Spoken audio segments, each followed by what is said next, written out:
आज की कहानी शुरू होती है एक धमाकेदार ट्विस्ट के साथ, because election commission of India ने सुप्रीम कोर्ट में एक करारा जवाब दे दिया है जो सबको क्लियर कर देता है कि आधार का असली काम इलेक्शंस में क्या है और क्या बिल्कुल भी नहीं। आपने हेडलाइंस तो देखी होंगी, कंफ्यूजन हर तरफ था कि क्या आधार से सिटीजनशिप प्रूफ होती है, क्या डेट ऑफ बर्थ वैलिडेट होती है, क्या फॉर्म 6 में आधार के डॉक्यूमेंट से मिसयूज हो सकता है।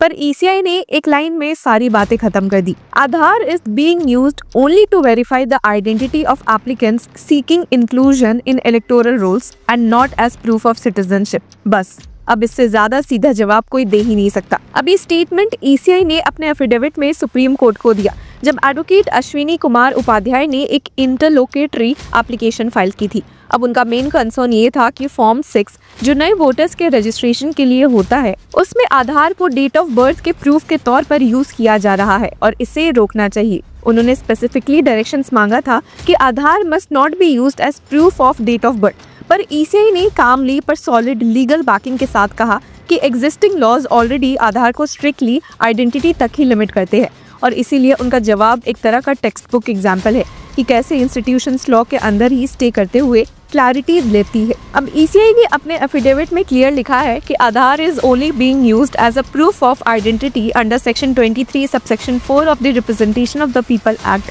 1950। यानी ना सिटीजनशिप, ना रेसिडेंस, ना date of birth, nothing. Section 23 subsection 4 का रोल सिर्फ इतना ही है कि वोटर लिस्ट में इंक्लूजन के टाइम आइडेंटिटी वेरीफाई हो जाए ताकि सेम इंसान मल्टीपल जगहों पर वोट ना कर दे। डुप्लीकेट एनरोलमेंट्स प्रिवेंट करना ही आधार लिंकिंग का ऑब्जेक्टिव है and that's exactly why election laws amendment act 2021 introduce हुआ था। अब ईसीआई ने रिमाइंड भी करा है कि 2021 अमेंडमेंट ने सेक्शन 23 को स्पेसिफिकली मॉडिफाई किया था to enable the linking of electoral roll data with the Aadhaar ecosystem for the purpose of eliminating multiple entries. इसके बाद फॉर्म 6 को भी amended with effect from June 17, 2022, यानी प्रोसेस ट्रांसपेरेंट ही था। अब सबसे इंटरेस्टिंग बात ये थी कि ईसीआई ने सुप्रीम कोर्ट को सिर्फ अपना स्टैंड नहीं बताया बल्कि यूआईडीएआई की ऑफिशियल क्लैरिफिकेशन भी कोट की और ये क्लैरिफिकेशन बहुत क्रूशियल थी।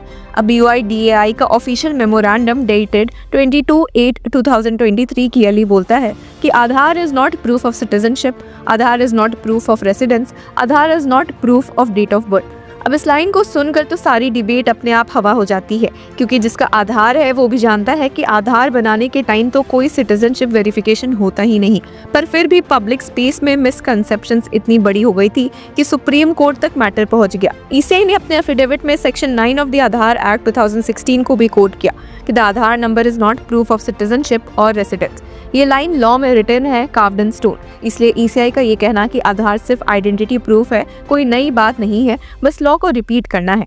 इसके बाद ईसीआई ने कोर्ट्स के जजमेंट का भी फुल बंडल टेबल पर रख दिया। बॉम्बे हाई कोर्ट का decision in state of Maharashtra versus UIDAI, जिसमें क्लियरली बोला गया था कि Aadhaar can not be treated as proof of date of birth. और सुप्रीम कोर्ट ने भी 2024 में Saroj versus IFFCO Tokyo case में बोला था कि एज डिटरमाइन करने के लिए आधार सेकेंडरी है। उन्होंने एक्सप्लिसिटली प्रेफर किया था कि स्कूल लीविंग सर्टिफिकेट ओवर आधार, यानी जुडिशरी भी एक ही टोन मेंटेन कर रहा है कि Aadhaar is not equals to date of birth. फिर ईसीआई ने एक और इम्पोर्टेंट जुडिशियल रेफरेंस दिया, सुप्रीम कोर्ट का 8 सितंबर 2025 का order in Bihar SIR matter.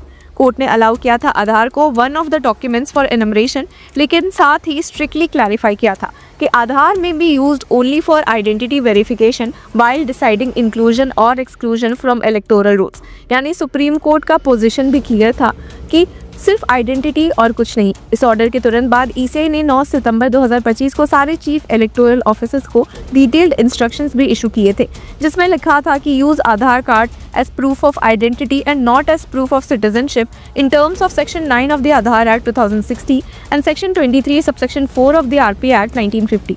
ये इंस्ट्रक्शंस पूरा रोड मैप ही सेट कर देते हैं। अब पिटिशनर का मेन आर्गुमेंट ये था कि कोर्ट एक डायरेक्शन इशू करे जिससे आधार स्ट्रिक्टली आइडेंटिटी तक ही रिस्ट्रिक्टेड रहे और डेट ऑफ बर्थ के प्रूफ के रूप में बिल्कुल यूज ना हो। पर ईसीआई ने रिप्लाई दिया कि लीगल फ्रेमवर्क ऑलरेडी आधार को आइडेंटिटी तक लिमिट करता है।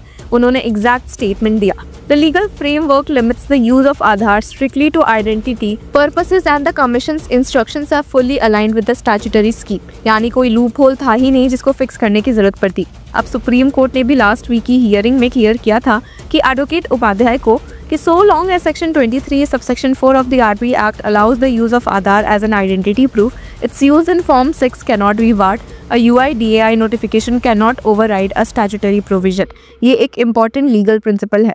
Law is supreme, notification उसके नीचे आती है. इसलिए जब तक पार्लियामेंट ने लॉ चेंज नहीं किया, ECI लीगली आधार को आइडेंटिटी के पर्पस से यूज़ कर सकती है. अगर हम इस पूरी कहानी को सिंप्लीफाई करें तो 3 चीज़ें एकदम स्पॉटलाइट में आती है. पहला, आधार सिर्फ और सिर्फ आइडेंटिटी प्रूफ है. दूसरा, इलेक्शन सिस्टम में आधार का रोल डुप्लीकेट वोटर एंट्रीज को अवॉइड करना है बस. और तीसरा, कोर्ट्स, ECI, UIDAI तीनों का स्टैंड सेम ही है. जो लोग समझ सकते हैं कि आधार से सिटीजनशिप प्रूव होती है, वो अजम्पशन गलत थी और ECI का ये एफिडेविट उन सब असम्पशंस को एरेज कर देता है. अब पब्लिक के लिए ये इशू भी इसलिए इम्पोर्टेंट है क्योंकि वोटर रजिस्ट्रेशन एक एक्सट्रीमली सेंसिटिव और मैसिव प्रोसेस है. अगर आधार को सिटीजनशिप के प्रूफ के रूप में ट्रीट किया जाए तो millions of genuine applicants trouble में पड़ सकते हैं. साथ ही फेक एंट्रीज का रिस्क भी बढ़ता है. पर करंट लीगल फ्रेमवर्क इसको स्मार्टली अवॉइड करता है. फॉर्म 6 में birth certificate, school certificate, passport ये सब प्राइमरी डॉक्यूमेंट्स होते हैं डेट ऑफ बर्थ के लिए. आधार उनका ऑल्टरनेटिव में कभी नहीं था. इसी वजह से ECI ने इंसिस्ट किया था that there is no legal confusion. अब डेमोक्रेसी के लिए ट्रांसपेरेंसी ज़रूरी होती है. ECI बार बार पब्लिक को रिमाइंड कर रहा है कि आधार लिंकिंग वॉलंटरी है, कंपलसरी नहीं. और अगर कोई आधार प्रोवाइड नहीं करना चाहता तो ऑल्टरनेट आइडेंटिटी प्रूफ्स अवेलेबल होते हैं. पुत्तस्वामी जजमेंट के बाद तो प्रिवेसी का एंगल भी स्ट्रांग हो गया है और ECI हर स्टेप उसी अलाइनमेंट में रखता है. इसलिए जब एडवोकेट उपाध्याय ने कंसर्न रेज किया कि आधार मिसयूज हो सकता है, ECI ने कामली लॉ बेस्ड रिप्लाई दिया कि मिसयूज की रिस्क सिस्टम ऑलरेडी कंट्रोल करता है. तो कंक्लूजन सिंपल है. आधार को लेकर जितनी मिथ्स जनरेट हो चुकी हैं उन्हें लॉ ने बार बार क्लियरली कहा है. UIDAI बोल चुका है कि Aadhaar is not proof of citizenship, residence और date of birth. Aadhaar act बोल चुका है कि Aadhaar number is not proof of citizenship.